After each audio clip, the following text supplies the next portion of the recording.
Hey guys, thank you for joining us for the Once Upon a Podcast first episode, Podcast. Podcast. I'm one of your hosts, Chris Davis, joined with Daniel. Hey. um, Today we're just going to talk about how bad The Godfather is and movies we think are much better than that. And if Yeah. you want to know what I mean by that, just stick around and Now, find out.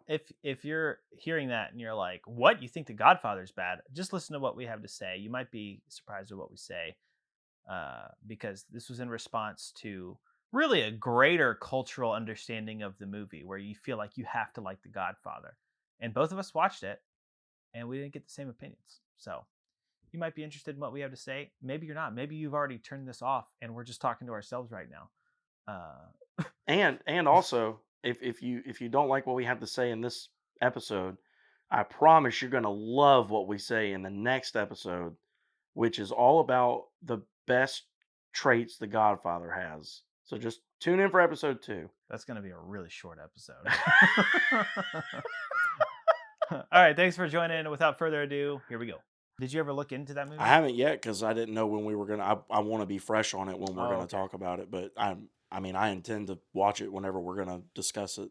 I'm assuming you're gonna more lead that one because I'm assuming you kind of have some things you want to touch on that. Oh, yeah. You seem pretty amped up about that movie. I'm pretty excited to watch it, but is it? This is gonna sound stupid, but is it a musical? Because it's called Sing Street. No, it's not a musical. Oh, okay. It's about a kid who, in Ireland, it's based in Dublin, Ireland. No, not Dublin. Well, it might be Dublin. I don't know. Some town in Ireland. And it's about a kid who wants to impress a girl. So it's based in the 80s. So he Hmm. starts like a rock band, but Oh, he ends okay. up falling in love with the music pretty much. Hmm. Okay. So it's really good. Like, it's shocked me. I just saw it one morning. I was like, "Oh, this seems kind of interesting," and I'll check it out. It was funny. It was like it's like a dramedy, that's Right. actually Right. my favorite genre. Really. Yeah, 100%. Okay. It's like it actually beats fantasy for me in a lot of ways. I'd rather write fantasy, but if I'm watching a movie, dramedy is my favorite. Okay. When it's like the perfect level of like you like really feel for the characters, but you're also laughing your butt off. Yeah. It's great Well, stuff. I mean, I feel like that makes sense though because I feel like to just sit down and write comedy is not only difficult but at times maybe kind of constrictive. And Mm. fantasy is so broad, you know. Yeah. Uh, like, and I mean, you probably know this even better than me because you did your little stint on kind of the open mic scene and when you were in Nashville. Hmm. Uh, I mean, that's difficult. I Oh mean, yeah. and each kind of comedy is different. Doing the kind of comedy you were doing, writing jokes to make You people mean laugh at a bad live comedy? setting. Writing bad comedy is really hard. No, I mean, you had some good ones. Like you told me some of the material, and I mean, I was laughing. But like writing material that is meant to make people laugh in a live setting Yeah. is a lot different than something that's supposed to kind of hit someone in the gut when they're reading it, Yeah. which is different than something that's going to be in a visual format in like a TV show or a movie. Yeah. Because you're going to see a lot more like physical gags in that Yeah. because they have their whole body to express it. And in reading it, it's like, I don't know. I feel like reading comedy, I feel like it just is almost never going to hit like it's supposed to. I don't know, dude. I actually feel like it's easier for me to put comedy in my books because I put funny scenes in it. They're not comedy genre, but there's Right. like But moments of levity or, yeah, yeah. right. I mean, And it's easier for me to do that than it right. is to write stand up. For one, because it's situational. Like, you're spending the story building the context so you can make jokes around it's just like if you and I are talking and we start telling each other jokes. It Yeah. wouldn't work on a stage because you have to spend time explaining the context for it to be funny, Right. and that's not funny. People are just like, dude, tell a joke. Don't tell me your whole life Yeah. story. Yeah. But in a story, I can do that. I can I can, because you're not reading it for the comedy, you're reading it for something else, and then like as I'm telling the story, it's like I drop a little funny thing in there that Right. happens Well, situationally. I agree with that, but I'm saying like writing a comedy novel, which I don't even know if I know of any. They're out there, but yeah, they're few. I mean, like, and I feel like the ones that are out there, a lot of them are probably relying pretty heavily on like a lot of vulgarity and like a lot of like Well, real. there's a lot of not reading comedy that's like that too. Well, I mean, yeah, but I don't know. I feel like, yeah, I mean, there's some clean, like Nate Bargatze or even Jim Gaffigan's on like the cleaner Yeah. side. You know, I mean, I don't know. That's an interesting thought I've never really kind of delved into, which is I guess why I went on that little rabbit trail. But yeah, I can understand where it'd be more fun to watch a dramedy, but more fun to write fantasy and just sprinkle in funny moments when you want, how you want. Yeah. But Well, I also prefer reading fantasy. Like I don't like to read dramedy necessarily. I will, yeah, but and I've enjoyed dramedy type books, but like when I'm reading, maybe it's just because I associated it with certain things when I was younger, but it's like reading feels like it feels like if you're not like using your imagination to its fullest extent when you're reading, it defeats the purpose of reading. hmm, Like you know what I'm saying? yeah, Because like a lot of times I'll read if I read like a dramedy book and it's good, I might like it. I'm thinking I would rather watch this, right, you know. But like when you're trying to picture things in your mind, I want to picture worlds that don't exist, yeah, you know, or or that like could exist. powers or Yeah, creatures that are, yeah. No, I get it. yeah. I get it. Yeah, no, I guess I'd be in a similar boat. I mean, I don't know. It'd have to be a really good story for me to prefer to read a drama or comedy or dramedy or whatever rather than a fantasy book. Have you ever read a really good drama book? So, for book club a little while back, we read a book called The Frozen River. Mm-hmm. Um, at the moment, I'm forgetting who it's by, so I apologize for that. But it's called The Frozen River. Fairly popular book amongst certain circles. There's is actually a girl in our book club who put it up for the vote. It got voted, and it is definitely more geared towards a female audience. It's written by a female, definitely for females and about a female. Um, and it is kind of a drama. It's the synopsis on the back is what kind of fooled me because I'm a huge murder mystery, like who done it nut. Interesting. I love that. I could watch it, read it. If I was any good at writing, I could write it. Like I love them. Have you seen Glass Onion? Yes, Yeah. yeah. A matter of fact, when it was on its little limited theatrical run, the first day it was out, my dad, my brother, my wife, and we all went. And I made them because I think it was on like Black Friday. They were like, "Come on, you want to go watch a movie the day after thing?" I was like, yes, because it's only going to be in theaters this weekend. We have to go watch it while. So That's so weird that that's a thing now. well, they did it like that because apparently after the success of Knives Out, Netflix reached out to Ryan Johnson and basically was like, "Hey, we want to like buy this, but not like from you. Like we still want you attached to it. We still want you to do your other because he had some other ones in the works, like Glass Onion, and now there's another one coming out next year. I forget what it's called. Oh, another Knives Out movie? Mhm. Oh, I like those. I'm not even really a big whodunit guy, but those movies are fun. They're good. Like it's to me, it's like the perfect balance of staying true to the genre. You still got some tropes in there because you always have to have your like super exaggerated side cast and like that way they're each easily identifiable. Oh, that's the hat guy. Oh, that's the coat lady. Yeah. They all have their little attributes. And then they all have their little mysterious, like possible motives, Yeah. understories or whatever. He does all that, but he also subverts the tropes so often in like ways that border on parody. So they're funny, but like also keep it interesting. Yeah. Like in the first movie, and I'm sorry, spoilers for Knives Out if you haven't seen it, it's very old at this point, but um in the very begin like the first third of the movie, when the detective is interviewing everyone, you find out, I'll just say how the person died. I'll say it like that. That way it's still kind of vague. And I loved that because I was like, wait a minute, what? Wait, is this a lie? Is this one of those things where we're seeing this, but then as it goes on, we're going to see it play out differently and differently. And it wasn't. It's really what happened. Yeah. And then the mystery is actually a different thing, which is, Yeah. I thought that was really cool. Yeah. And Glass Onion was in a similar vein, so I'm very excited to see his new one. But back to the Frozen River, the synopsis is that it's set in like post Civil War America. Um, So like now.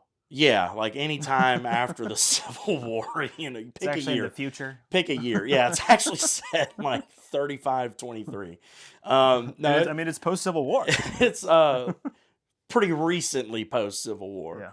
Yeah. Um, You should be like, this is post Garden of Eden. This book. it's post when this book was written. It had to be written to be published, and yeah, no, it's post Civil War, and it's like so it's actually based on a real person. It's a real woman whose name was Martha Ballard. Okay. She was a midwife in that time. Real lady really existed and was extraordinarily gifted at what she did, even in that day and age with very limited medical like technologies and accesses to things like that, and in a pretty poor area. Um, she delivered like hundreds and hundreds and hundreds of babies, and I think she only ever lost like one or two. Like Wow. very very successful birthing rate for her. She was very good, and Especially probably the success rate was lower back then too. oh yeah, So that's an yeah. even I more mean, impressive it, resume. it was it was really cool that this it's a fictional book. The author does explain that she took a real person and her real. It's not really a diary. It was like a journal, like accounting Yeah. her day to day. So it's kind of dry, and there wasn't a lot of details. So she just took the idea of that and really expounded upon it and wrote this book. So there's a lot of fictional elements in here that never really happened, but the story was sold to me as a murder mystery because the book begins with a corpse found in their river, in their frozen river. There's a sheet of ice over it with no hole, but there's a body in there. And it's Mm. someone they all know because it's a fairly small town. And they're like, how the heck did he die? That sounds like a And murder. Like that's like a textbook murder right. mystery. And the whole catch is that this man was just on trial for being accused of raping another woman in that town, Hmm. and now he's dead. So, of course, everyone is saying, well, this woman must have killed him because he got off, he didn't get arrested. So it was that part of it intrigued me very much. I was like, okay, that's really cool. And like set in a different time period, there's a lot that the author could do with that. But really what it ended up being was like you said, more of like a drama. It's more of her like family life and things happen, like kind of get her and her family tied up in this whole case, but like the case is kind of pushed back to the back end of the book. And it was very interesting because I gave the book a very low score when I read it. I think on Goodreads, I gave it like a 2, which for me is pretty brutal because I'll give almost anything at least a 3. Like a 3 just means I read it, it was okay, didn't love it or hate it. And I Yeah. think I gave it a 2. The only other book you've given a two is mine, I think. Yeah, Yeah. and No, that was a one. yeah, Yeah. well, I gave one of them a 2 and two of them a 1. No, no, Wait, I only wrote one book. I'm getting ahead of myself here. And you. Yeah, I went ahead and pre-ordered and just. I've been I've reading seen through what your this guy's your capable. files on your laptop. I No, no, pre-reviewed it. I like I'm pretty forgiving with books because Yeah. for me, and actually interested to hear your thought on this too. For me, the ending can make or break it. Oh, definitely. Like like it could be a pretty bad book 2/3. If the ending is really good, that might bump it up to even like a 4 star for me. If the Yeah. ending's just that good, is that you too? Definitely. Yeah. Okay. Because Because I always thought that like I was weird for that because when I started doing this whole reading thing a couple years ago, like really getting into it and then doing the good reads, and I've been trying to take it kind of serious because to me, it's kind of a log that I can look back in a few years once I've started to forget some of these books a little bit, look back and be like, what did I think of this? What did I think of this? So I try and take it kind of serious and I write like long reviews and I've always once I started doing that, I started thinking about I was like, man, 5 stars is not a lot of room. Like you kind of go from like really, really bad to really, really good, like darn near perfection, and then like a middle. So for me, like I said, a 3 is like average. Yeah. Anything below it is I'm gonna have some reasons I didn't like it, and anything above it is like I would probably read that again. Um, and I gave it a 2. And but the thing of it is, everyone that asks me about it, I tell them I really enjoyed reading it because So you're a poser. yeah, I'm kind of a liar, like because I got a lot of enjoyment out of reading that book, and I had pages and pages of notes for book club of like digging into that book and like kind of ripping it apart. Like and the funny thing is like I would listen to it again. It's not even that it was a bad book. There were a lot of things in it I didn't agree with, and there were a lot of things in it that I just didn't understand, like why is this element in here? It was never really revisited, blah blah blah. It'd be very cool for a later episode to have you like listen to or read that book and then we both talk about it. But again, getting ahead of myself, but that's probably the closest to like a true drama that I've ever read that didn't have like another main element, and maybe drama was like the subplot, Yeah. because I think every book has some drama. Now here's a question: if it had been a film, do you think you would have enjoyed it more, or would have given it a little bit more grace? Like, let's say, given the cinematography was really good. The storyline, the dialogue, the acting is all the same. Well, there's no acting in a novel, but like the acting's good, Right. that stuff. So the first thing that comes to mind is I think if it had been a movie that someone put in front of me, I don't think I would have been able to give it a rating at all. I don't think I would have finished it. Mm. Like with me with a book, it's very hard for me to DNF a book. Oh, dude, Be- that's so easy for me to do. really? Oh yeah. Yeah, If I'm not into it, I'm like, ah. that rips me apart because like I said, I'm a person, I know myself. The ending can make it for me. That's fair. Like a book could be like middle of the road or maybe even leaning bad. Like the Frozen River, I had to like really trudge through that when I was listening to it, which helped. Yeah. But I kind of had to like push myself through the first half or 2/3 of that book. The ending was was over the top, but it was good enough. And like I said, I enjoyed the process of taking all my notes throughout it. But there have been other books where I'm like one of my favorite series ever at this point is Cradle by Will White. I don't know if you've ever read any of those, but I that's when I DNF'd. really, Yeah. Only I'm not shocked, but because I was gonna say the first book, the only reason I stuck with that is because a buddy of mine at work, we're pretty good friends. He was very high on that. It's one of his favorite of all times. I think it's just one of those comfort series for him. yeah. It's gotten him through a lot, kind of thing. He's an indie author, by the way. Yeah, yeah, yeah. And I would love to interview him if we Yeah. ever got a chance. But he was really high on him, and he was you got to read these. You're getting in this reading journey. I'm telling you, you got to read these. You'll like them. So okay, okay, okay. So I started the first book, and I listened to all of them Okay. and I'm glad I did because Travis Baldree has got to be one of the best narrator, voice actor, whatever you want to call him. He is phenomenal. 12 or 13 books. I think it's 12. I mean, got to be 50 or 60 characters minimum throughout all 12. And he has a different voice, like notation, pitch, pacing, like cadence for each character. It was phenomenal. And it really did help make the books for me. But that aside, the first book, I was like, oh my gosh, I don't understand any of this. I don't get this. It doesn't make any sense. I'm very, very, very glad I finished it because the back half, there were a couple moments where my jaw dropped. I was like, what?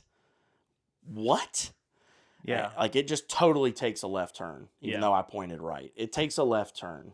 Well, my wife read it, the first one, and she told me what happens, and then I was like, oh, well, that's pretty cool. Yeah. So I thought about giving it a second. But the reason I DNF books faster than movies is because it takes less effort for me to watch a movie. Like, I don't have to, like, I have kind of bad reading comprehension, which is ironic. But uh, I have to really be invested in a book for me to get through it. Mm-hmm. And if it's not gripping me, I just feel like it becomes a chore to me. It's like, oh, I gotta force myself through this book to get to a good part. So I just don't do it. And I could listen to it probably like while I'm doing work or something. For me, I think it is a lot easier for your exact same logic about it just taking less effort to watch a movie. I think that's why it's so much easier for me to just not finish a movie because I have put so much effort into reading to where I've read in a book to then look back on it and be like, I mean, I'm like a quarter of the way through, or I'm like a halfway through, because I'm not going to get less than that and decide a book is bad. I feel like you have to give a book some time to breathe and like tell its story. Like you have to. So for me, halfway would be the minimum usually of where I'm like, okay, this just isn't gripping me. But by then I'm like, but I've already read halfway. Why not just finish it? I mean, I don't have to. It's not due for a homework assignment. I don't have to finish it by the next day. But like within a month, 2 months, here and there, knock a few pages out.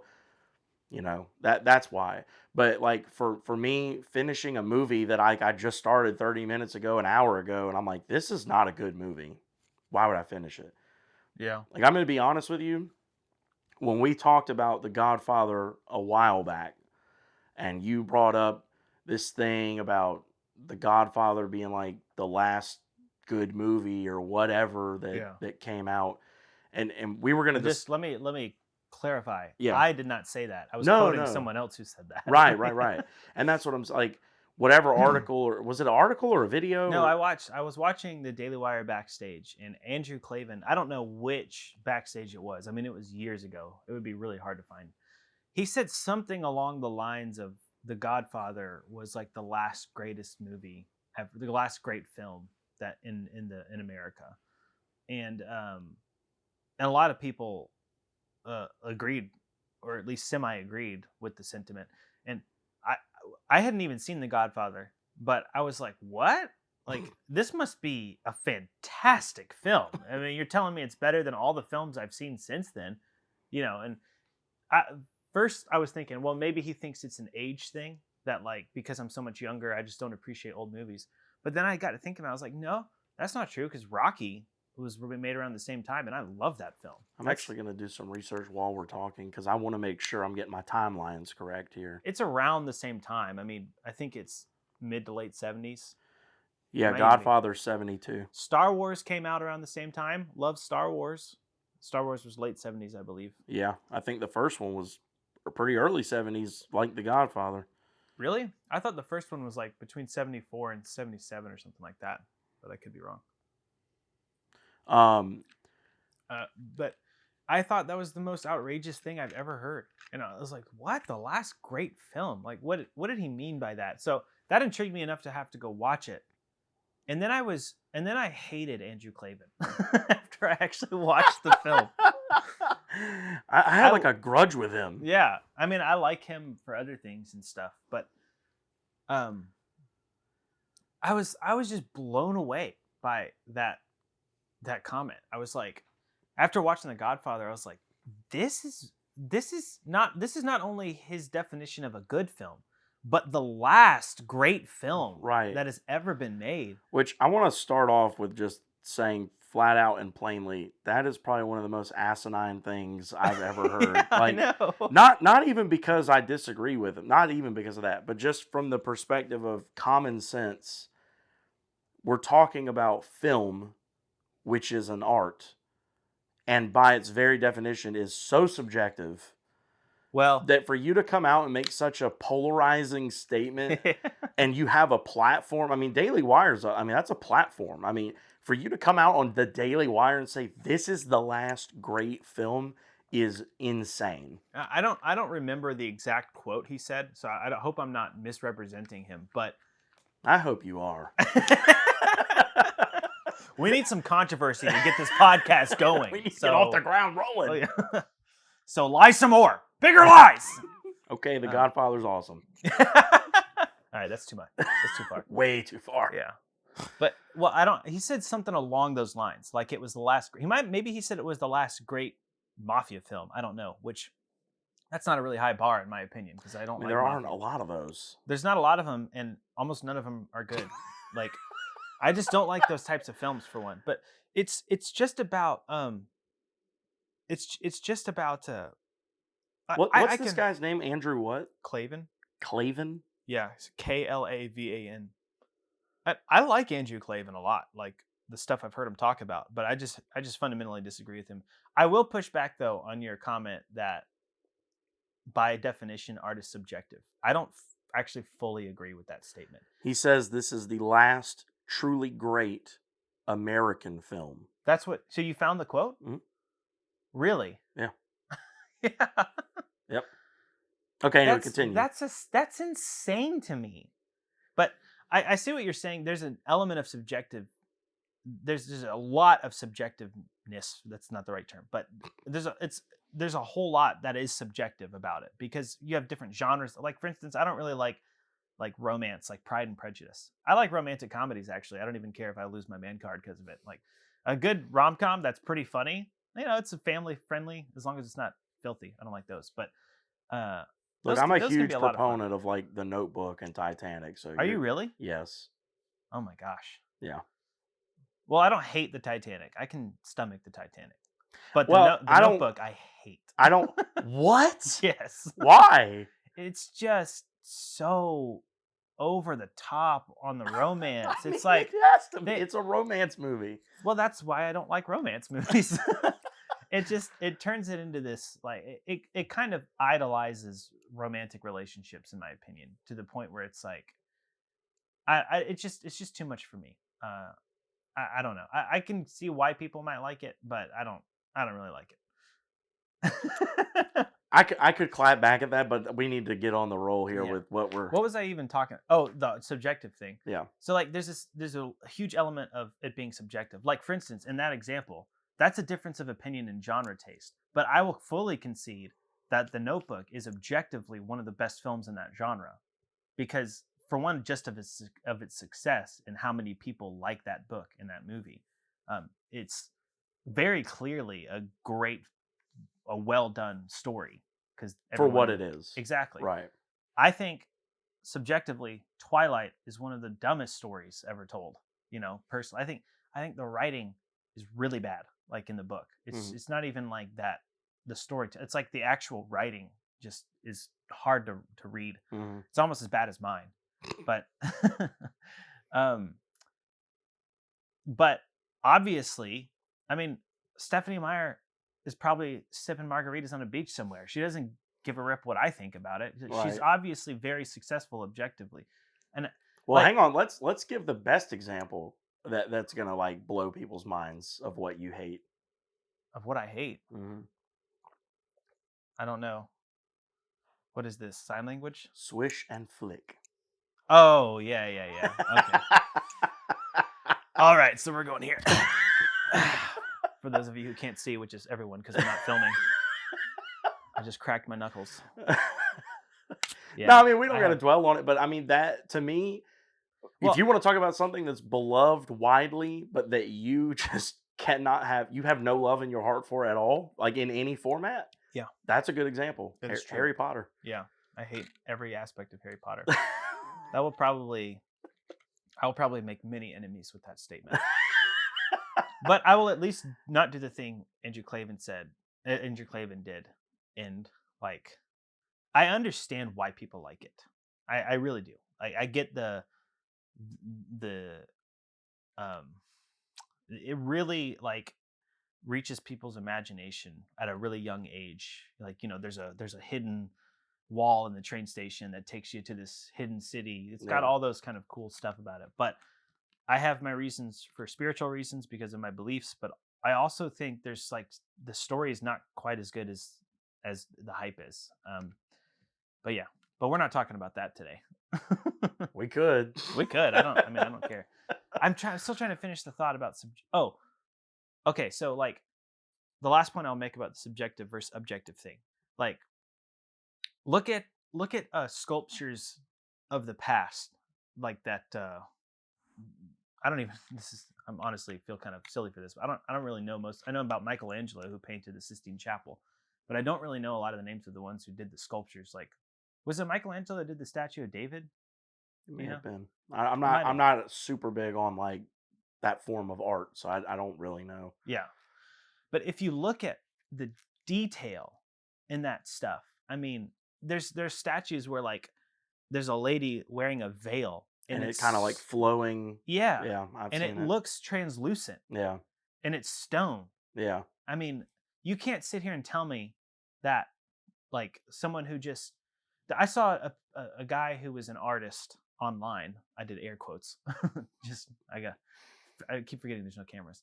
But he literally just stacked a bunch of buckets of sand on top of one another and let them spill, and everyone went like you can't tell me that that is not objectively worse than a sculpture like that. I think there is an element of So we're towing some lines here, but I guess we're just gonna roll with it. So here's what I'll say, I'll say to that. My opinion is that yes, that is worse. Mhm. That is kind of lame. But again, see, to me that is kind of what makes art so unique in any format. Like there is a book that I can read that you can then read, and we could take two different completely things away from it. We could have two completely different reactions, loves and hates, pros and cons. Same for a movie, same for a song, a poem, a painting, a sculpture, or a big pile of sand. Um, you know, to me, yeah, I mean, I feel like I could do that, and I'm not really an artist. And to me, I feel like if I can do it and I'm not really that thing, it's probably not that hard. Yeah. Like, I mean, I watch certain professional sports and I'm like, yeah, I can't go out there and dunk a basketball or run 75 yards for a touchdown without getting tackled or whatever. But like, if I practiced enough, I could probably bowl a good 200, 250. Yeah. Like, I mean, bowling it's a sport, but it's like, Well, is it the same? I mean, it's it's a not. game. I don't know if I'd call it a sport. Well, people call it a sport. Yeah. I Well, they're mean, that's, objectively wrong. yeah. I'm just kidding. I mean, it I don't know. And I guess to me, I'm it's not also I also am not saying that to be degrading towards bowling because bowling takes a lot of precision and skill. It's a very hard and thing to do. nachos. Yeah. Man, it takes a lot of nachos. Yeah, maybe I should get into bowling. But But no, I mean, to me, it's the same concept. Like, is it the same level of art? No, not well in my that but opinion. that's an objective statement though. A But I'm lot saying in my opinion, like there could be someone out there who comes to me. That guy who did it could come to me and explain away all these things, and I'm not gonna say it would change my mind, but it might open my eyes to where he's coming from. All right. I'm going to throw in a little bit of a wrench in your whole argument here. I didn't expect this conversation Well, to I go can this dodge way. a ball, so I could probably dodge the wrench. But All right. Um, it's a you quote from could. Saving Private Ryan. That's another movie I think is kind of overrated. I've never seen it. Yeah, it's anyway.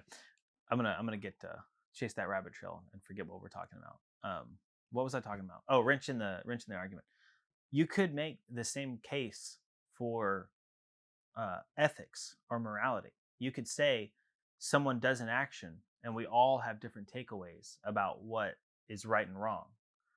I absolutely agree with that. So that doesn't mean that it's that doesn't what you believe about the event though doesn't change whether the event was objectively right or wrong. And a person could come and try to explain to you why they did it. Right, and that's what I'm saying. It wouldn't change my opinion or my mind on it, but like I might could understand where they're coming from. Like, Yeah, but that even if you understood where they're coming from, that wouldn't change the fact that the event was object. Like if someone just walked up to a person randomly, slapped them in the face, for no reason whatsoever, just well, I'll because. take it a step further. If someone, if I'm standing in a store or something, and a guy just walks in, he looks, kind of sketch, a little suspicious, and I'm like, all right, And he eh, says, "Nice shirt," and walks yeah, away. yeah. I'm gonna be like, why you say that? This is not a nice shirt. No, if he just walks up and just finally, he's walking around the store and finally he just walks up to a dude and grabs him by the shoulder and turns him around and shoots him and kills him. And now I'm in there. I'm a witness. I have to hang around for this whole thing because I'm going to have to answer questions. And then I find out, at first I'm like, this dude's a psycho. He just killed a guy randomly. That could have been me. Oh my gosh, like what's going on? And then I find out through the process of like everything going on, the cops getting there, whatever, that the guy he killed um, was like in his 40s and messing around with this dude's like young daughter, like underage daughter or something. Hmm. That changes my like kind of perspective on it, but I still don't think it's okay to come into a public place with a bunch of innocent people and grab someone and just shoot him. Like, he's not on your property, he's not in your house. You went and like followed this dude and got a gun and murdered him in front of a bunch of people. Like, I don't love that he did that. I think that is kind of objectively wrong, but I mean, I get why he did it, Like Yeah, well, I understand that, but that doesn't change the fact that what he did was objectively wrong.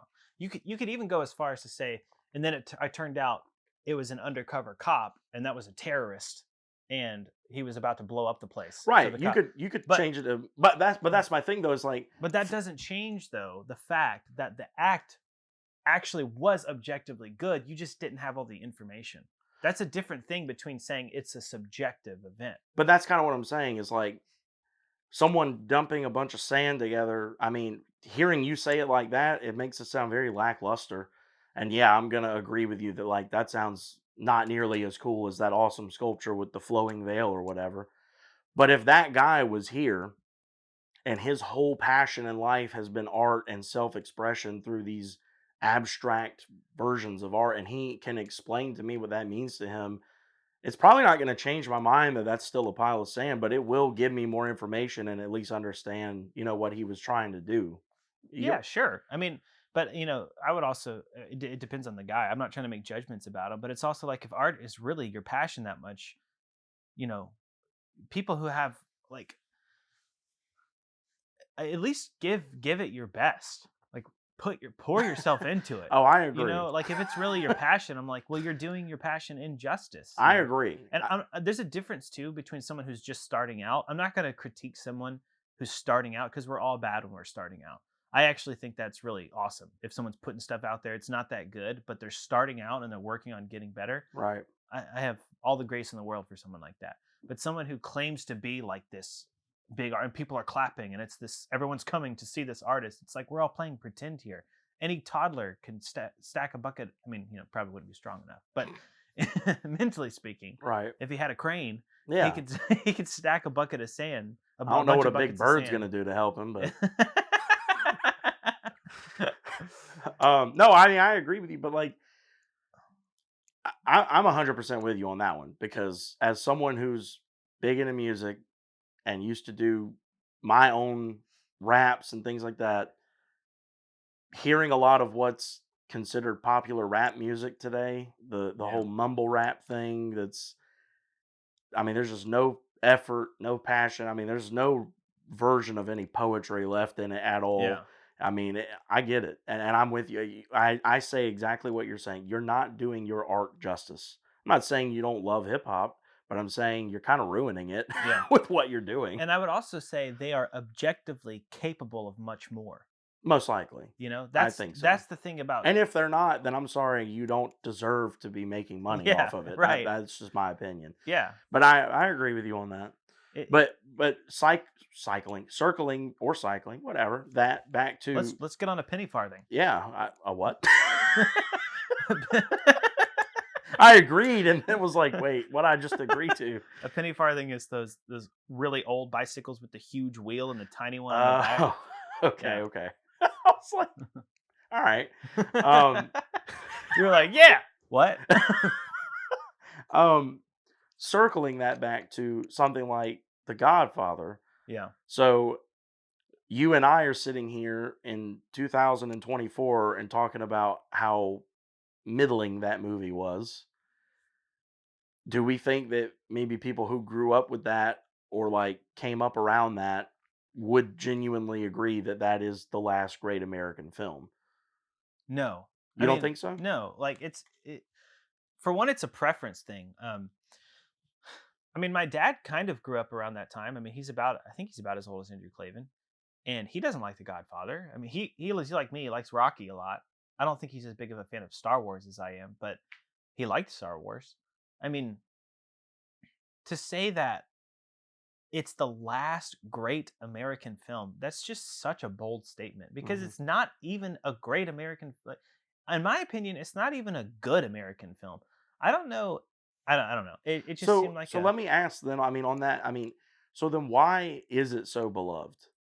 And why is it put on such a pedestal? And your as to your best guess or assumption, like what can we derive from having seen it that makes it so well loved even to this day where people make these kinds of statements? Because I don't think Clavin is the only person who believes that. no, Maybe no, maybe he's one of the few who believe it that strongly, but yeah, there are a lot of people who put that movie and its sequel on like this pedestal of yeah. like this is greatness. Yeah, I mean, I remember growing up hearing about The Godfather, and people talked about it all the time, like it was such a good film. I just never watched it because I was never into it. But that comment made me be like, all right, I got to see what all the fuss is about. Right. But I think there's a few reasons. I think it's similar to Star Wars in that it was kind of like a film that hadn't been done yet. Like, there was Star Trek before Star Wars, but Star Wars did something with film and that genre. Like they made this place seem like it could actually be a world that exists. And um, the Godfather, I think, probably did something like that to a generation of people. It's like, wow, I've never seen a movie like this where it's like about this mafia boss and what that world is like. Um, that's one of the reasons. Two, the acting was really good and the cinematography was really good. I mean, I'll give it that. I forget the guy's name, like Marlon something, who played the God. Oh, Marlon Brando. Yeah, um, he did a fantastic job. Al Pacino did a great job. Robert Duvall is one of the best actors ever. So I mean, great acting. Um, and like I said, the cinematography and the shots were really good. It made you felt the darkness of that whole thing. And then I think it appealed to a pull towards, like, this is kind of a little bit of a deeper thought. I'm not trying to take it too No, deep, I but I think it appeals to a part of human nature that is drawn toward darkness and death and evil, to put it, just to put it bluntly, because it's about all of those things. It's about someone turning bad and turning into this super evil guy, and it's about a bunch of people killing each other, and there's not really any hope or light in the film. In my personal opinion, I don't I don't know if this is objective or subjective. Going back to that thing, I actually think storytellers have a responsibility to bring light and hope. I think that's the purpose of stories, is to bring light and hope. And a lot of times, people, I think that you do a disservice when you use your storytelling abilities to just make you feel raw and sick about death and evil. It's just, I don't. But I understand the human nature draw towards that, and it's a the I didn't understand why people like the film at all until the very end scene, when you see Al Pacino, like, now he's the Godfather and people are coming to him. You didn't finish the movie, did you? mm, Yeah. Well, at the story is basically about Al Pacino's character not wanting to be a part of that life and then getting drawn into that world right. just by it just happens.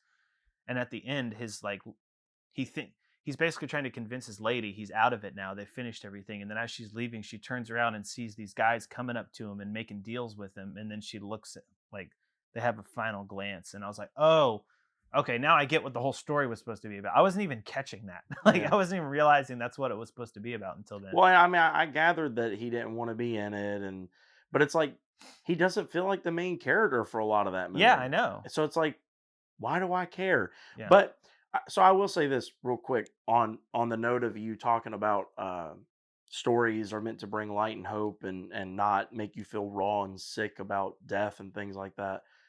Um, just genuine question. So, do you think that a story can still be a good story if it is not necessarily like a happily ever after, like if it's more of a warning than it is a like light-hearted or like light bringing kind of story. Well, a warning is bringing light. It's shedding light on an issue. Right, but I'm saying like I know what you're saying. Like, I'm not saying every story has to be a happily ever after, we're frolicking off into the sunset type of thing. But there are there obviously in this world there are really dark and terrible and horrible things that make you feel sick to your stomach. That's a reality that we have to deal with, and stories are one of the ways we can cope with that. I'm not against including those elements, but the point is, what are you pointing towards?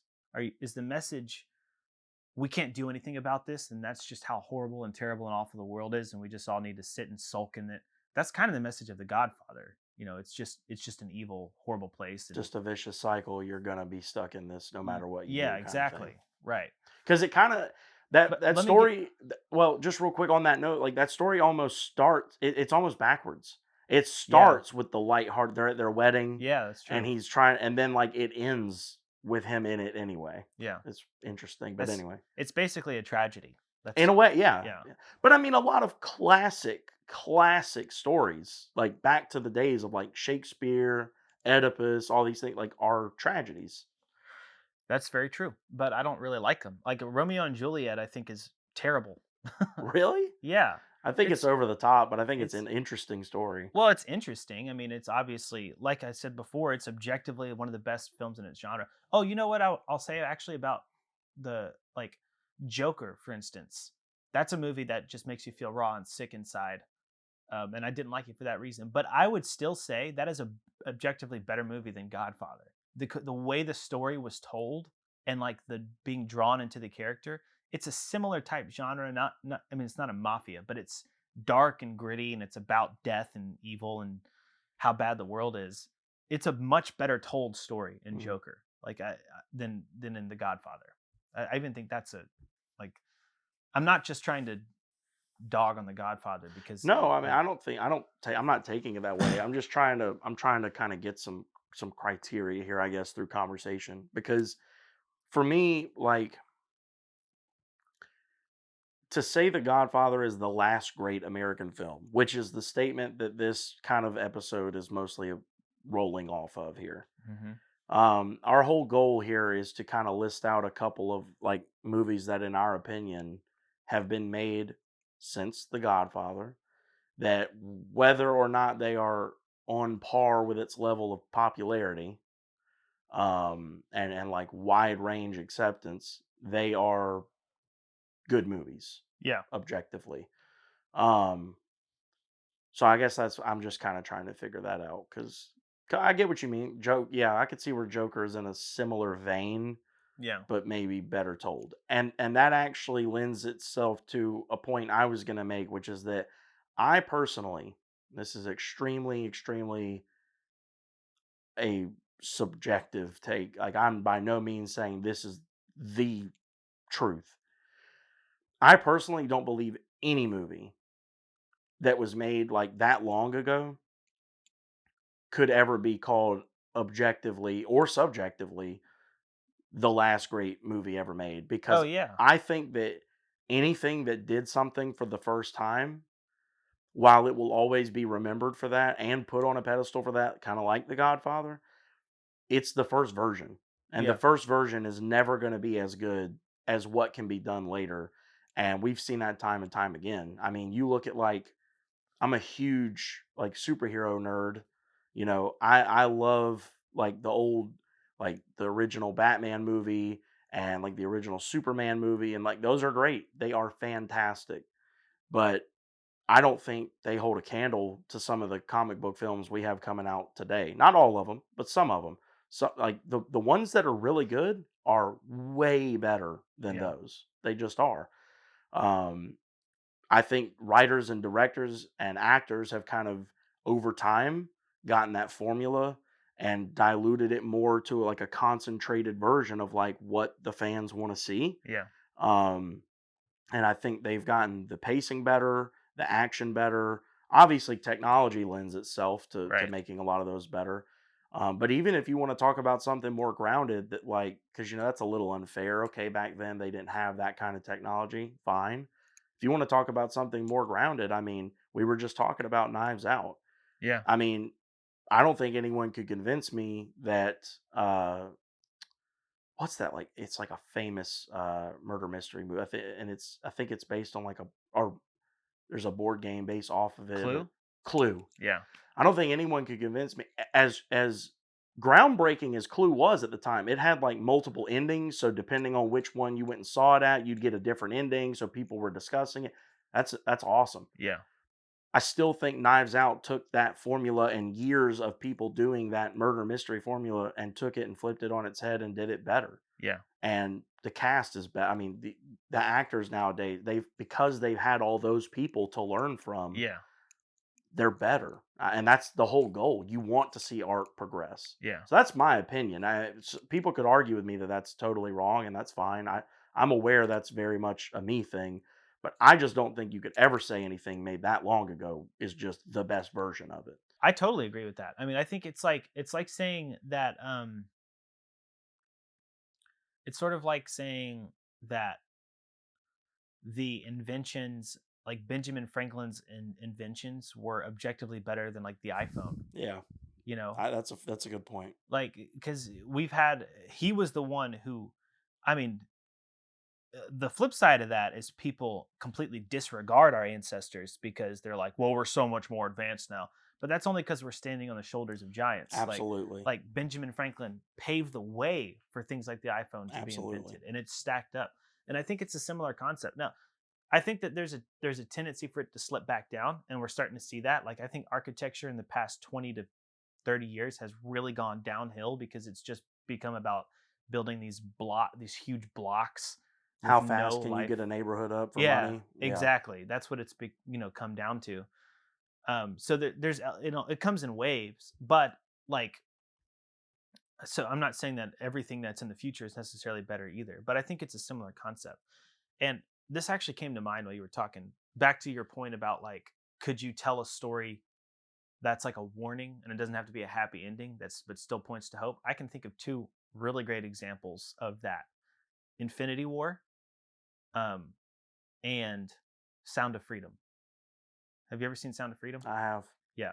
Those are two Sound of Freedom more so deals with some of the most dark, evil, horrible types of things you can imagine. Yeah, But there's a note of hope at the end. It's about showing you there a way out of this, and pointing to a solution to this problem. And Infinity Wars, it's a tragedy. It depends on how you look at it, because I actually think Thanos is the protagonist in that story. So I think that if you go based on him being the protagonist, it's not a tragedy because he won. But it there's an element in the air after the end of Infinity War where we know this isn't the whole story, and we know something's coming after this. right. So it deals with a really dark thing. The hero's lost, and you have to learn how to deal with loss in order to grow from it. Yeah. Which I'm going to end up going down a completely different rabbit trail if I keep up this conversation. I don't want to take it too far off of what you were saying, but No, I mean that was kind of my point on that, and I well, I was think talking about when you were saying how art has progressed and stuff. Like, right. if No, you I wanted to mean keep talking about that, I'm kind of tapped out on it. I just think that's kind of where I'm at on that, and with I kind of want that to be known before we go into this part where like I'm listing a couple movies that I think are better because at the end of the day, there are still a is still a very large crowd of people who would put The Godfather above anything I'm about to list. yeah, But my opinion is it can't be better because these are newer, and in my opinion, almost anything newer is going to be better. But like you said, not because just well we're better. It's because of The Godfather. It's because of movies like that that paved the way, like you said, kind of built the foundation of what cinema is today. yeah, This like mind blowing experience. I mean, I don't know if I've ever told you this story, and it's funny because you're actually a part of it, but I don't know if I've ever told it to you from like my perspective. you were there, You but were I there, don't but know like if I don't you. know if you know the story. Um, you hit me up. This was some years ago. I think it Did was it even hurt? before you were married. You and Claire might have just started dating. You hit me up and you were like, "Hey, are you off today? Are you free? I really, really, really want to go watch this new Mission Impossible movie. Claire doesn't want to go or can't go or something. Oh yeah, Would you want to go with me? I just don't want to go alone." And I was like, "I mean, I've never seen any of them, and I don't uh, like you. and I don't really want to hang out with you." Uh, No, I was like, "Yeah, I mean, I've never seen any of them, but if you don't think that'll matter too much, I'll go." And you kind of told me that, I mean, they're kind of simple action spy movies. Like, if I had any questions, kind of thing, you'd be able to answer them. Okay, cool. So I meet you at the theater. We go in. I have no idea what to expect. I have never seen a Mission Impossible movie ever. We sit down. and that blew my mind when I found that out. Yeah, well, I probably have a list of those that could blow your mind. Never seen Forrest Gump. Really? Never. Wow. Okay, we got to do an episode where you watch that and I get your opinion on. I don't even know what a fresh opinion on that movie is like. So that would You're be not gonna interesting. like it. I can promise you that. Oh, you don't like it? From what I've like seen, like I mean, obviously I've seen bits and pieces. Like I know a lot about the movie. I kind of know the general gist of what happens. Like I've just never watched the whole thing. It does not seem like something that would catch my attention at all. I would do it Here's for an episode, but I'm probably gonna rip it apart. well, I wouldn't be against that. Like here's the funny thing. It's all about the ending, right? That movie is really great up until the ending, in my opinion. And Ah, then the ending was like, "Are you kidding me?" Like okay. and apparently the book was even worse. The ending of the book was like even more tragic. Oh my gosh. And Okay. it was like it's one of those things where it just makes you feel raw and hopeless. And it's like, wow, that's dumb. I want to ask, but that's actually one thing I don't know is how it ends. So I guess I shouldn't ask. I'll Yeah, just have to watch it. I probably shouldn't have even told you that. It's all right. But you were having a thought. But basically, we go in here. I have no idea what to expect. We sit down. We're like kind of near the front, but like not so close to where it was like, it was like we were just close enough to the front to where it was like the screen was all I could see. Like it was my whole vision. Yeah. And when that movie started to the time it ended, that is the only time ever in any movie that I've been to see that I have literally experienced the like edge of your seat kind of thing and like felt at time like I could finally feel when moments would die down for a minute because I felt like, oh, I can breathe, Yeah.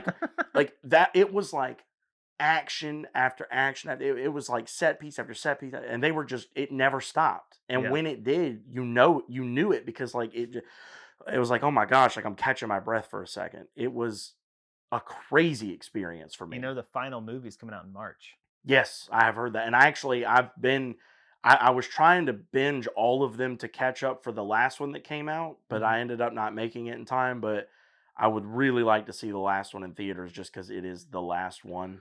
Dude. Okay, I'll just say this one thing and then Claire and I, this is when she was pregnant before we had Evangeline. We were living in Nashville. We went and saw the first of the two-part last movies Mhm. in theater. In the middle of the movie, someone's phone rings. He picks it up and starts talking like full volume. Oh my He's speaking gosh! Spanish, and I was like so blown away. You don't even know how to react I because know it's like the gall. It was a packed theater opening night, and I'm like, dude, movies are expensive, man. Like you're ruined. I could not believe how oblivious someone could be oh, that's to. wild. So finally, someone finally went like, hey, and then someone was like, hang up the phone, and then he kept talking. And that made me angry. And I was sitting like as far away from him as you could be in the theater. And I turned around and said, hang up the phone. Like, it just like came out of me. Anyway, that is That's awesome. I'm glad you had the gall to do that because I don't know if I would have. I would have been upset, but I don't yeah. know if I would have yelled. Well, I only did it because other people did it first, so I'm not that much of a. But I actually felt kind of. It like just burst out of me because I was just so. I wasn't even. I We was got to thinking find about. out who those few people were Yeah. so that we can make sure they never go jump off a cliff. Well, they were the ones who really had the courage to actually, because I was thinking, I was like, somebody's got to say something. I should have done it, but I felt dumb because I just repeated something someone else said, so I kind of rode the coattails of his heroism. But he it just came out. It's like I wasn't even trying to. It just the impulse. I was like, the nerve of this guy. Someone told him to hang up, and he's just talking like anything. It was, oh man, it blew my mind. That And sort of like reminds me of the Tom Segura story of him being in the theater and like getting mad for a second, but then like the dude stands up and he's really big and he like completely changes his whole attitude on it. But anyway, yeah. So that was such a crazy experience for me. And yeah. the thing is, like I'm sitting here thinking as we're talking about like movies I would put on this little list of like, okay, if I had to come up with a few that are better. And so I'm sitting here thinking, and like one of my first, I'm thinking of like my first thoughts go to like legendary movies Yeah. because I feel like I'm going to get less pushback on those. So like I'm thinking of like Terminator 2, Yeah. crazy movie. I Yeah. just saw it for the first time in my life like 2 years ago. Wow. Yeah, I like up until like my senior year of high school, I had never really seen like a lot of movies. Like my parents didn't take us to a whole lot of movies. We didn't watch a whole lot of movies at the house. My mom was extremely like uh, careful with what we watched, and my dad didn't care as much necessarily, but like he wasn't gonna like go above my mom's head to like get us. So, I mean, we just didn't watch a lot of movies, and when we did, it was rare. I mean, because like you said, even back then, it's kind of expensive. I mean, it's always Yeah. been kind of pricey to go to them, and you know, granted, when we were growing up, we still had like Blockbuster, but Yeah. we didn't do that all the time either. But so I didn't see a lot of movies until like I got to like senior year of high school. Netflix, the app Oh yeah. version was kind of starting to come out, and like the girl I was dating at the time, her parents had the subscription service where you could pick a movie and they'd mail it to your house. Yeah. I remember that. So I started like they would always have a movie there. So we just started watching it. Then the app came out like a year after that and they had the Wii and they had the app on the Wii and so whenever me and her were bored, we would just put a movie or something on. So I started like watching a lot of movies there. Hmm. And then, I got a job and I finally had a little bit of my own money and I would go to like Walmart, Best Buy, Target, and I would just like go all over the little discount bins, anything, and I would leave with, like, stacks of DVDs, and I've still got most of them, That's cool. but, I was like, "Oh, Rambo, never seen Rambo. Oh, the Rockies, never seen that, still haven't." I own them, I haven't watched them yet. Oh wow. Um, Terminators, I never could find, and so it was a So have couple you years. never seen Terminator? Well, a couple years ago, Oh my brother-in-laws, they sat me down, and they're like, "You gotta see at least these 2." yeah. They showed me the first one. The first one was okay. I didn't Yeah. love it, and I kinda told them, I was like, "I don't know if I wanna watch the second one." They're like, "Trust us. You wanna see the second one." Yeah. The second one is now probably one of my favorite movies of all time. I was just thinking a second ago because I've already got some ideas about this. This is popping in my head. We should do sequels that were better than the originals I'm down. because I have a few of them. I'm It's very down because for that's a that. rare thing, but there are those series like that. Oh, yeah. Yeah, there are a few, but yeah, like, that, I was thinking about that was one of the first ones that popped in my head for this little list, but then I was like, "Man, but if we're going off this same logic, like, that really might not be the best action movie anymore." So I was like, "So what are some good ones that have come out since then?" And that story pops in my head because that was one of the craziest experiences I believe I've ever had in a movie theater ever. I That love movie it. was insane. I love it. So have you seen the others now? So I watched either the Okay. first 2 or 3, and I enjoyed them. My opinion is the first one is just a classic. It's like we were talking about earlier. They've gotten better as It it's is a gone on. lot different Yeah. because my only knowledge of it was that Right. one with, like, Henry. I don't even know what number it is, but It the was one with number Henry Cav 6. yeah, number 6. That was my only knowledge of it. Yeah. So I go into number 1 and I'm like, "This is way more like you said, like, just grounded classic Yeah. spy espionage action." Very cool, though. Except, well, you did see the first one? I don't Mhm. wanna okay, yeah. So, the most iconic scene is when he's, like, hovering over that thing, and then he drops the water. That's the most edge of your seat part of that movie, Yeah, and that was something that was kinda like a new thing in those types of right. movies. But I love the first one for just its classic value. It's a good movie, it's a good '90s movie, and then, uh, the second one is the worst in the series, in my opinion. It's not awful, but it's okay. I mean, all the slow motion shots and the cheesy love scenes between him and that girl, about how, like, there's that line where she's like, um, he says, "Would it make you feel better if I didn't want you to do this?" Yeah, then feel better. It's like a cheesy line. Um, Very early 2000s. yes, it's super. And then the We did go through a little awkward, like, teen phase of movies in the we early did, 2000s. There was a lot of duds in that time yeah. frame. And I'll say this, for that time frame, Mission Impossible 2 is one of the better movies. So it's like, it was even still good for the time it came out. But like the ridiculous action scenes, like the just trading clean punches and the on the beach and stuff, is it just lacked any Yeah. kind of. So I didn't expect much. But then Mission Impossible 3 was like as good as 1 and a little bit better because it brought some new kind of action. And I was like, wow, okay.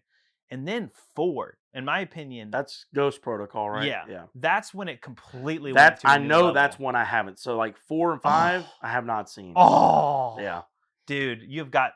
4 was when I was like in love with the series. Like I watched 4.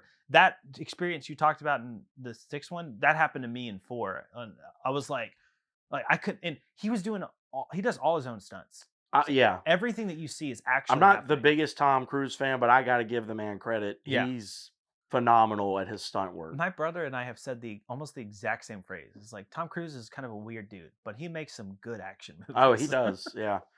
He does. And I also give him credit for not being one of those people who, I don't know if you've heard this, but like they're trying to advertise this part 2 of Dead Reckoning or whatever as like the final Mission Impossible.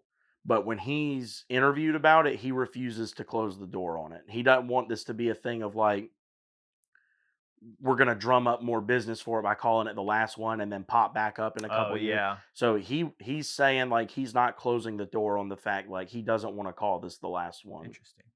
I've been rambling, so I want you to kind of kick us off. Like if you had to I pick, want to do some kicking.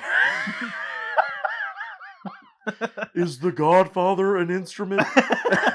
We're never gonna get this thing done. I All know. right, that's my fault. No, yeah, it was. Yeah. What's a movie that you think is better than The Godfather, Daniel? That's a long list, man. Hmm. I mean, Pick 100. you might as well ask me how many atoms there are in the universe. Probably not many I atoms. knew a couple at I school. was, about to, I was going down that road too. I was about to be like, I don't know many atoms. Never trust an atom; they make up everything. But Never trust a Dan. He yells. anyway,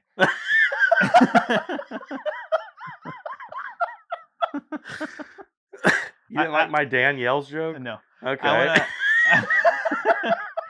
I want to just cut all of your laughs out and just put them. Just make an Make a episode whole of just episode that. of just your laughs. And now Christopher's laughs.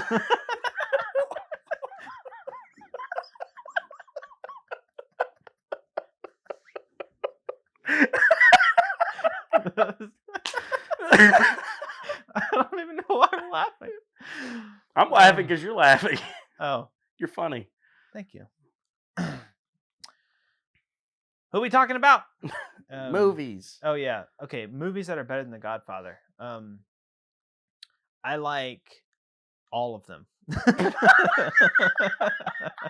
From Alright, the let's just one start. that was from the one that hit theaters the day after The Godfather Yeah. to today.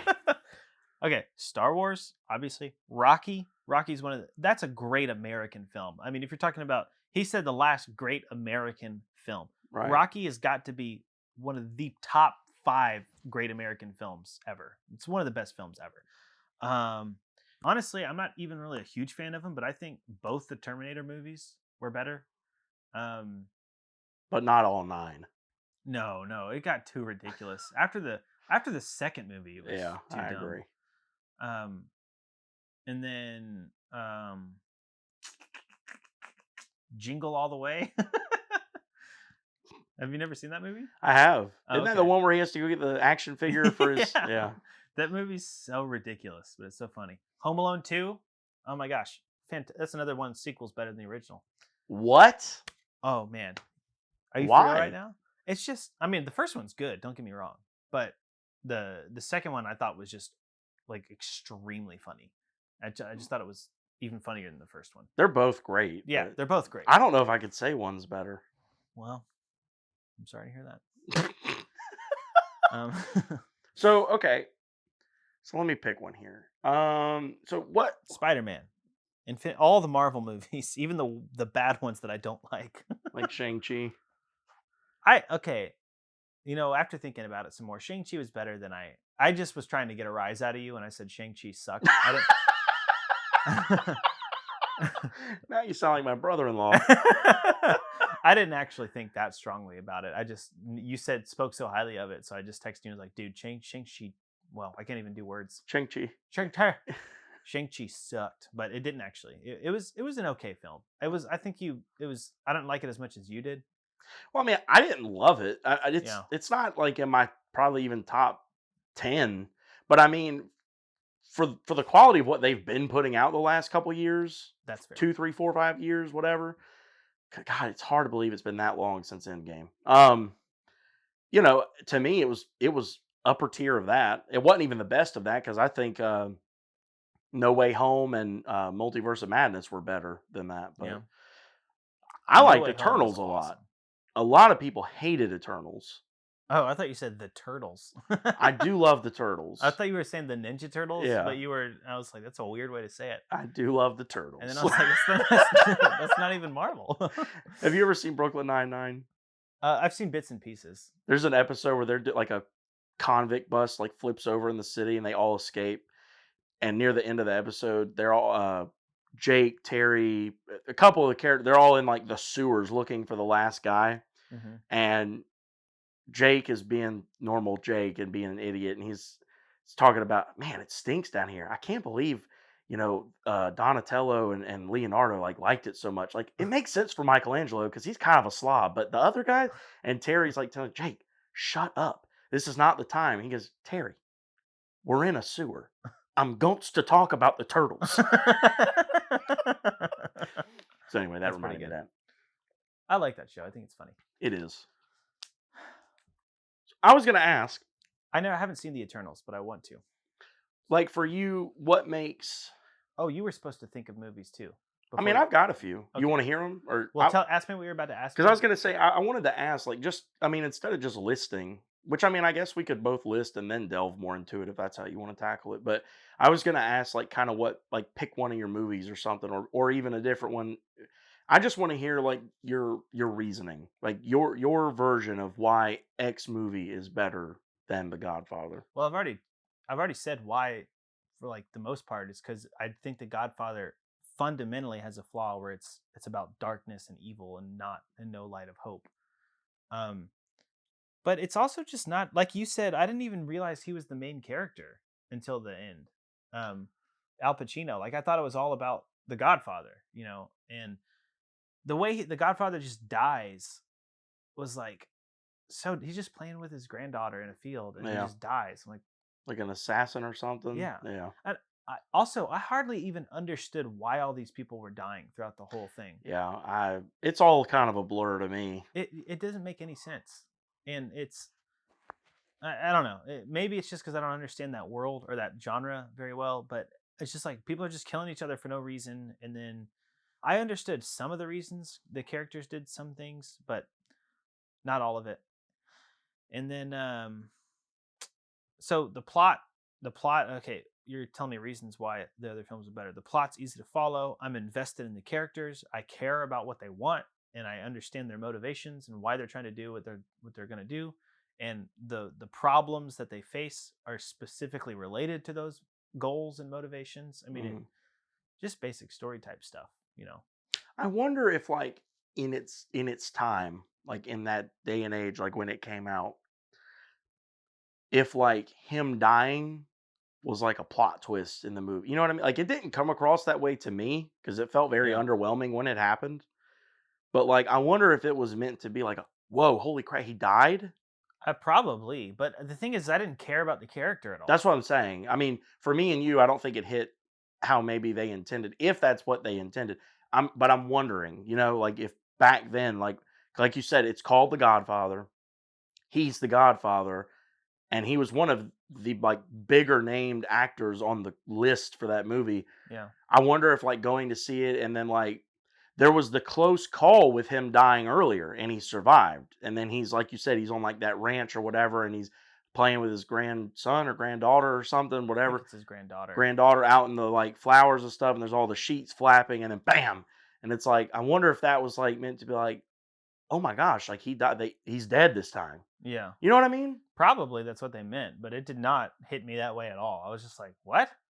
Okay, that was random." Because what made me think of that is because I'm sitting here thinking, like, what to me makes a great movie?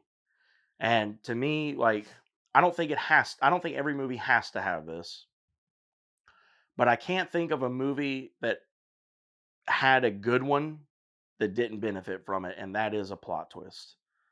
To me, a good, like, a well done plot twist can really take a movie to, like, that next Yeah. level. I mean, Or at least a change in trajectory where if it's not a plot twist where you're like your jaws on the floor, it's at least like information that changes the stakes or changes the game and right, gets you to realize, oh, now they have to accomplish this obstacle right. to get what they want. Well, and it's like, you talked about, like, Infinity War.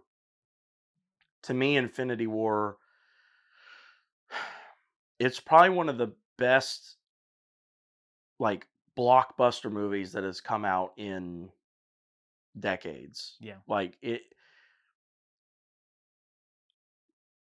kind of wasn't the same for me because as, like, a comic nerd, like, I knew somewhat how it was going to end, but even at that, who they chose to kill off, my jaw was dropping Yeah. each time. So you knew Thanos was going to win? Oh yeah, I knew he was going to win in that movie Wow. See, that because, that was a twist for me. I was like, "What?" yeah. See, like, I didn't know that. That's crazy that That I didn't know? I didn't know that you didn't know that. Yeah. That's wild to me.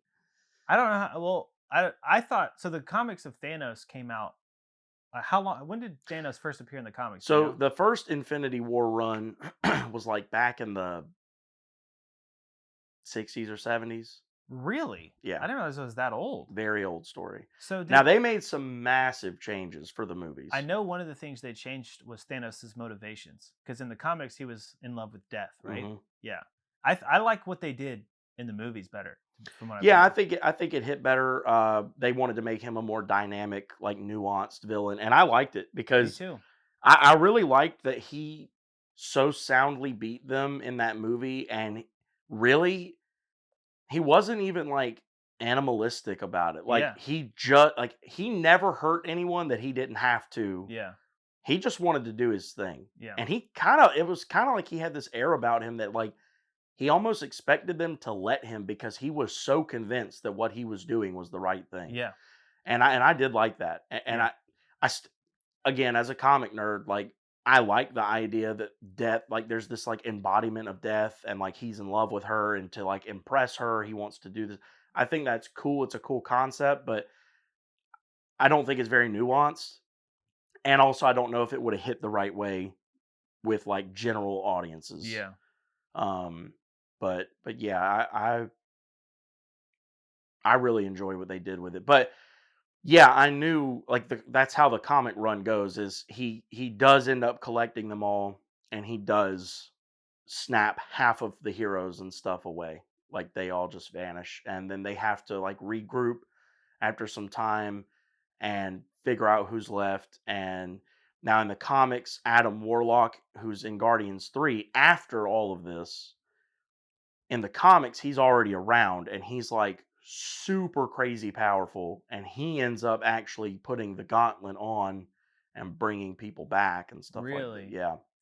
Well, I was going to ask you because I remember you told me when the Guardians movies came out that you didn't even know who those were. Mm-mm. But you're a big comic person, so you were like shocked, like who are even? Well, to be fair, also, I mean, so again, this goes back to, uh, I didn't, like, watch a lot of movies or read a lot of comics and stuff growing up. Like, my parents just didn't buy a lot of that stuff. So it wasn't until later, like, late in high school that I started getting a lot of that knowledge, and then at the time, I started with, like, the things everyone knows. I was looking at Batman and Superman and Spider-Man and things like that, I wasn't really delving into, like, these B-list characters, 'cause the Guardians of the Galaxy were, at best, B-list characters, if not C or D in Marvel Comics, before the movie and its success brought them kinda to, like, the forefront and more notoriety. They weren't like they might have been a big deal in like the 80s or 70s or something, but even then they weren't like household names. No one had heard of the Guardians of the Galaxy until that movie, Mm, which says a lot about yeah. that cast and James Gunn and what they did with that property. So But then I guess Guardians weren't a part of the original Infinity Run, right? Because you would have known about them. well, I haven't read it. I've just like gotten the Oh, the overview of kind of what happened, like through watching YouTube videos and stuff. Like I don't own those gotcha. comics or anything, So but Adam Warlock, is but he originally with the Guardians But I in the was gonna say comics? Adam Warlock, I don't even know if if his origin story in the comics is even necessarily tied to the Guardians. But see, in the MCU specifically, the Guardians are kind of like their way of like introducing any kind of cosmic thing. I mean, if you Hmm. notice, they kind of did it with Avengers 1, but I mean, really you learned more about Thanos and stuff from the Guardians Yeah, stuff because that was how they tied in this like cosmic villain. yeah, So, like, going forward, that's probably gonna end up being the Fantastic Four that do that. Like, because I think we're gonna get, like, Galactus and the Silver Surfer and stuff, and I think they're gonna be the ones who more handle that. I didn't. When did they first show up? Was it the Doctor Strange movie The Fantastic Four? in the MCU? Yeah.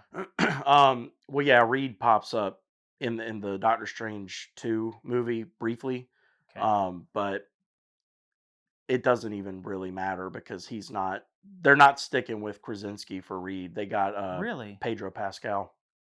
Oh, that sucks. I have always been a huge proponent to get Krasinski to do Reed, and I'm glad they did it for at least that cameo. Um, but it did bum me out because I thought he would have been a great casting. Yeah, he's perfect. Um, Did he not want to do it or something?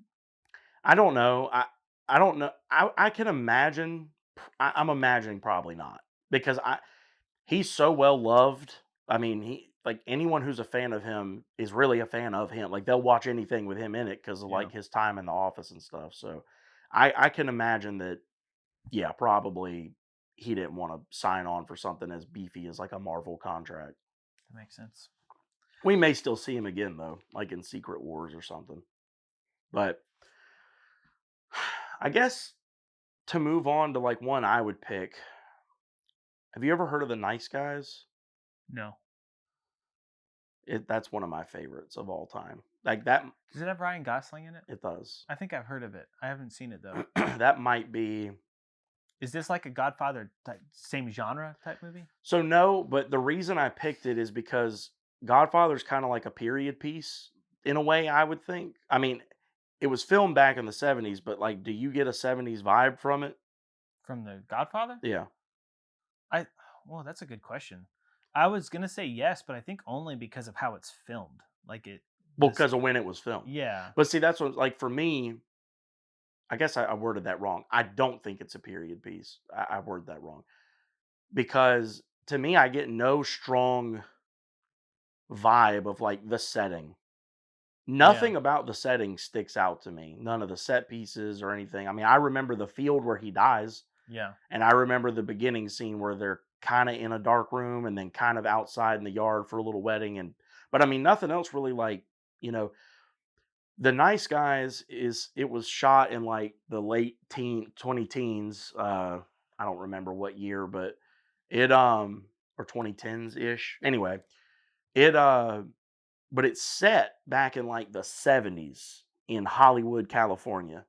And it just amazes me. Like how you were talking earlier about Star Wars. They did this thing with this genre on a film scale that made you feel like this place could exist. It's not quite that extravagant because it's Earth, and I mean, it was a real time period, but like it baffles me that they can take an area and just make it look like a certain time and place. And like they fill it with all the right vehicles and like advertisements on billboards for stuff that would have been out around that time. And I mean, it's just crazy to me. I love Yeah. it. And this movie is set in Hollywood in the 70s, and it is so true to that and so good. And again, it's a murder mystery kind of, but Interesting. more of in a funny, like buddy cop almost way. Ryan Gosling plays a private detective who's looking for this girl named Amelia, and uh, Russell Crowe plays kind of like a fixer, like carries the brass knuckles around kind of guy. You hire him if you need help. Like one of his opening lines in the movie is like, you know, I don't like I'm not like a legit business, but if someone's messing around with your underage daughter, and one of the first clips shows like this girl who's in like a freshman in high school, and she like goes with this dude who's like driving and owns a house, and they're going and she goes back to his house with him, and when she like leaves because he got her weed, Mhm. and when she goes to leave on her bike, Russell Crowe rings the doorbell and punches him in the face and said, "Stop messing with little girls," and he walks away. So, like, that's kinda like what he's like a fixer or whatever. Yeah. And Amelia hears that there's 2 guys after her, but she only has the name and information for one. She gives it to Russell Crowe. Well, the information is on Ryan Gosling. So he goes to his house and does the same thing to him, but come to find out, Ryan Gosling was not one of the 2 bad people after her, but that's the only name she had. Oh. So, they end up working together to take down these other 2, and it leads to this whole bigger conspiracy. It's a very cool movie. You got me intrigued. I It's kinda wanna watch it now. it's very cool. I will tell you, it's rated pretty hard R, like, I just want It's you not even R, it's pretty hard R. yeah, like, I always try and, like, tell people, like, I was just having this conversation at work the other day with a guy, like, I never know anyone's sensibilities with that kinda stuff. You never know anymore, so I Yeah. try and be as clear with everyone, like, "I really enjoy this, Yeah. but just be warned," kinda thing. I But to me, that movie is so well done. Like, the comedy is so non-forced, it feels so natural. Ryan Gosling blew me away. I could not believe he was so good at comedic acting. Yeah. He blew me away. The writing, phenomenal. The mystery, it just really keeps you. You're like, who? Like, what is going on? Because more and more people start popping up dead, and you're like, it's like a trail. It was very good. That's one of my favorite of all time. I might check it out, we'll see. It depends on how hard art is. Pretty. Okay, maybe not, but I was gonna say, there's a rated R movie that I watched recently. I don't really like to watch them, but it was so intriguing that I kept watching it. You wanna talk about plot twists, like Vanilla Sky. Have you ever seen Vanilla Sky? Mm-mm. Tom Cruise?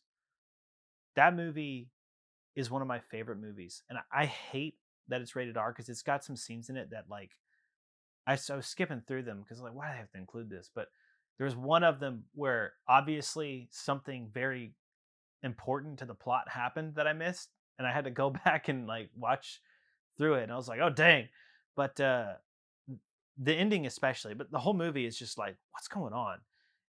That you want to talk about a plot twist? You'd probably like that movie. I It's might have like to check that. I think I've heard of it. I've just never seen it. it's so underrated. It was actually originally a Spanish film called Open Your Eyes or Oh, Abre los Ojos. And very I good. yeah, thank you. And Penelope Cruz was in the Spanish film, but she Right. also played the love interest in Vanilla Sky. Oh, cool. And I watched the Spanish one with subtitles just because I was curious after seeing Vanilla Sky. And it's good, but Vanilla Sky took it to a whole new level. And Is it better than Godfather? oh yeah, Yeah. yeah, yeah. I'm, I It's really it's wish. it's kind of sad. Like it's another one that deals with dark themes, but there's still enough of a note of hope at the end of it where you're like, all right. But it's wild. It's like there was a part in the middle of the movie where my jaw was on the floor. I was like, what is happening? So yeah, I really wish I could or we could somehow like break down like what makes that movie so bad. I mean, aside from just the obvious of like like you've kind of said, weak Well, writing. yeah. In my opinion, the setting isn't very strong. It doesn't really evoke any kind of time frame or period or even place. It just kind I, of it could be Italy, it could be the, New York, like the right. Yeah. countryside of New York. I don't know. I don't know where it is. Well, at one point he does go to Italy, and they actually do make that. So you're probably asleep at that point. Probably. But I mean, the dialogue wasn't very good. I couldn't follow any of it. And again, I kept thinking maybe it's just a time period thing. Maybe it's just, but Rocky, like I knew what was going on in Rocky, even though the dialogue is a little bit weird. I had to follow it a little harder. I still understood what was going on, Right. but the dialogue was bad. I didn't understand who was the main character and who I was supposed to be rooting for. And like all of them ended up being pretty despicable people, but they try to make it seem like there's like a saving grace because they're a family. And it's like, yeah, but you murder people. Like that's a pretty bad family. Yeah, well, they're good at what they do. Um, yeah, I don't know. I'm wondering if if it's just a case of like people like it because they know they're supposed to like it. Does that make sense? I think there might be something to that. Like It's like because I don't remember it having any redeeming qualities. Yes, I fell asleep for part of it, but that part of it was at least midway, if not a little more than midway through. Like I yeah, remember the whole thing of him going to that place and dying, so that was a good bit into the movie. yeah. Um, and a lot of the other stuff I'm only fuzzy on because it's been a long time since we both watched it and we're going to talk about it. So, and I just could not bring myself to do it again for this. But I'm just wondering if if I don't remember it having any redeeming. There are so many movies, and that's why I say maybe it's just a subjective thing, like that Claven guy or whatever, Well, Caven, certainly whatever. opinions are subjective, yeah. But I I don't I think it's an objectively wrong statement to say that it's the last great American film. I think it's a subjective opinion to say it's not even a great American film. And what makes it so American? Yeah, that's another great question. It's an Italian. It's about an Italian mob boss. What makes it? I mean, yeah, okay, it's Uh, made in America. yeah, So were a lot of movies. right. Probably most of the best ones in the last couple decades were made in America Yeah, or with Americans or whatever. I there's mean, not very many great movies that haven't been. I mean, Hollywood kind of started the whole movie industry yeah. worldwide. So, I mean, but Rocky, in my opinion, embodies um, like a classic American film way more than The Godfather. and he's Italian. That's also true. So it's better at being Italian than The Godfather too. Is the Italian stallion. The Italian stallion. Adrian. Those are two of the worst Rocky impressions I think ever on the Well, mine and both of yours. yours. Mine was good. Both of yours were bad. That's fair. Um, but yeah, like it's an underdog type of story, which is very American. Like Hmm. the whole revolution is considered an underdog story. It's like a bunch of farmers and pitchfork with torches and pitchforks against the British Empire, Yep. and it's a like you know beating all the odds, sticking with it when it gets tough. Apollo Creed comes out and like I think this was Rocky 1. It might have been Rocky 2. But he I think comes Apollo Creed was too, no, wasn't he? he's in the first two. Oh, oh, Apollo Creed, he fights him again in Rocky 2. oh, oh. But I think he comes out in like American he's dressed as like Uncle Sam. Yeah. Do you remember that? He's Well, on I like know a the outfit. Yeah, yeah, and he's I like own it. maybe that could have been Rocky 4 too, but so maybe but Rocky 4 is extremely American too. Because he's like it's like America versus the Soviet Union. Right. That's pretty much what it was All about. all those movies just scream Classic like American film. American, like you said, underdog, Yeah. yeah. Because didn't that one where he fights Dolph Lundgren? Didn't that one come out at a time where our country and Russia was kind of like button heads? I Yeah, don't know if it was it the was in the Cold Cold War. War. Was it? Because I thought the It was Cold War around was the like same time. I was gonna say I thought the Cold War was like not long after World War II, and those movies came out in like the No, '80s. Cold War is 80s. Oh, okay. Well then, Reagan was the one who ended the Cold War. oh, okay, then yeah, I He guess it was was. Yeah, it was right around that time then. I think his second term was 84 to 93. Okay. Wait, hold on. Well, that would be two terms, Yeah, two just terms. about. Yeah, so I think that was his yeah. Yeah, but then it was the same. Yeah, so they're very American then, especially at the time.